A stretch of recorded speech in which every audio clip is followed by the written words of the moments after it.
I started to pay very careful attention to what I was saying. I don't know if that happened voluntarily or involuntarily, but I could feel a sort of split developing in my psyche. And I've actually had students tell me the same thing that has happened to them after they've listened to some of the material that I've been describing to all of you. But I split into two, let's say. And one part was the old me that was talking a lot and that liked to argue and that liked ideas. And there was another part that was watching that part, like just with its eyes open and neutrally judging. And the part that was neutrally judging was watching the part that was talking and going, that isn't your idea. You don't really believe that.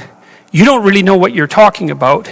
That isn't true. And I thought, that's really interesting. And that was happening to like 95% of what I was saying. And so then I didn't really know what to do. I thought, okay, this is strange. So maybe I've fragmented and that's just not a good thing at all. I mean, it wasn't like I was hearing voices or anything like that. I mean, it wasn't like that.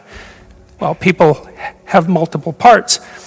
So then I had this weird conundrum. It was like, well, which of these two things are me? Is it the part that's listening and saying, no, that's rubbish, that's a lie, you're doing that to impress people, you're just trying to win the argument, Was that me, or was the part that was going about my normal verbal business me? And I didn't know, but I decided I would go with the critic. And then what I tried to do, what I learned to do, I think, was to stop saying things that made me weak. I mean, I'm still trying to do that because I'm always feeling when I talk whether or not the words that I'm saying are either making me align or making me come apart. And I think the alignment, I really do think the alignment is the right way of conceptualizing it, because I think if you say things that are as true as you can say them, let's say, then they come out of the depths inside of you. Because we don't know where thoughts come from. We don't know how far down into your substructure the thoughts emerge. We don't know what processes of physiological alignment are necessary for you to speak from the core of your being. We don't understand any of that. We don't even conceptualize that, but I believe that you can feel that. And I learned some of that from reading Carl Rogers, by the way, who's a great clinician, because he talked about mental health in part as a coherence between the spiritual or the abstract and the physical, that the two things were aligned. And there's a lot of idea of alignment in psychoanalytic and clinical thinking. But anyways, I decided that I would start practicing not saying things that would make me weak. And what happened was that I had to stop saying almost everything that I was saying. I would say 95% of it. It's a hell of a shock to wake up and I mean, this was over a few months, but it's a hell of a shock to wake up and realize that you're mostly dead wood. It's a shock, and you might think, well, do you really want all of that to burn off? It's like, well, there's nothing left but a little husk, 5% of you. It's like, well, if that 5% is solid, then maybe that's exactly what you want to have happen. It's a question worth asking. Just exactly what are your motives? Well, maybe they're purer than mine were, and it's certainly possible. I don't think that I'm naturally a particularly good person.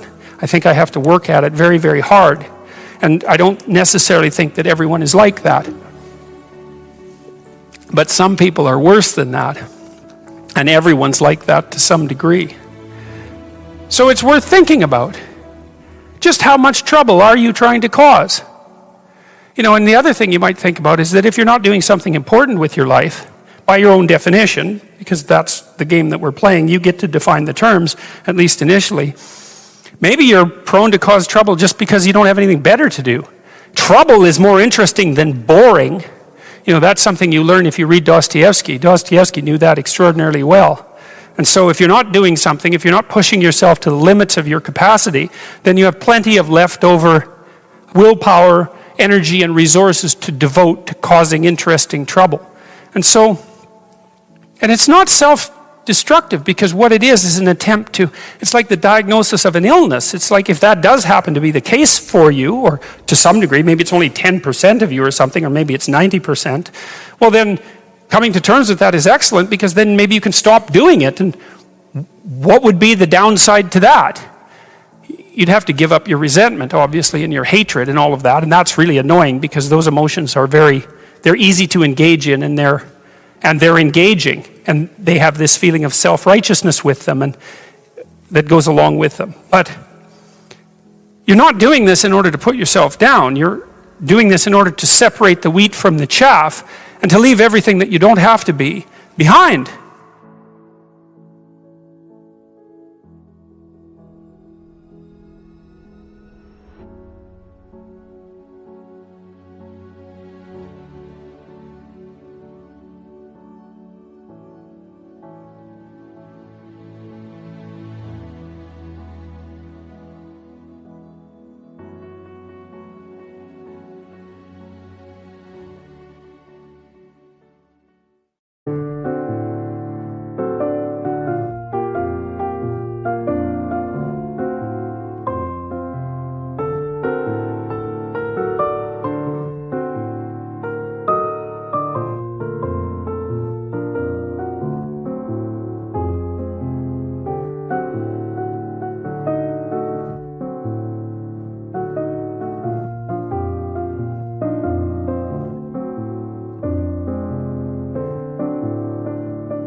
Anh hay mơ mộng mình thức xa xôi, không màng về tình ái muôn nơi, sống cho là trọn kiếp đây thôi, đâu quan tâm gì chuyện đời. Thế mà lại ngâm tương tư ông tầm bà mũi xe tơ, đêm nằm trộm nhớ mơ mơ về ai.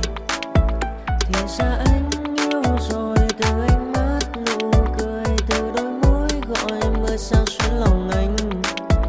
Thì ra mê em rồi, ngày hay đêm ôm lời, chỉ nghĩ đến em thôi, đó là do anh đã yêu rồi, anh đã yêu rồi, anh đã yêu rồi. Anh đã yêu rồi, anh đã yêu rồi, anh đã yêu em mất rồi.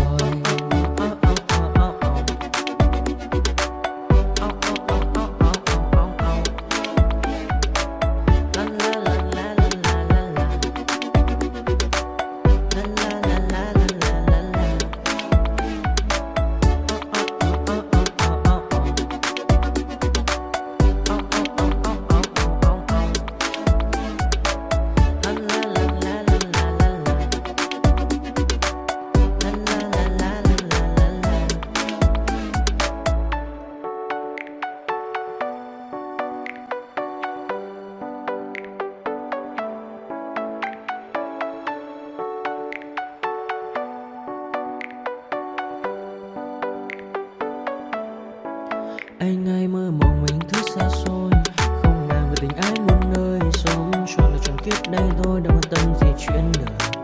Thế mà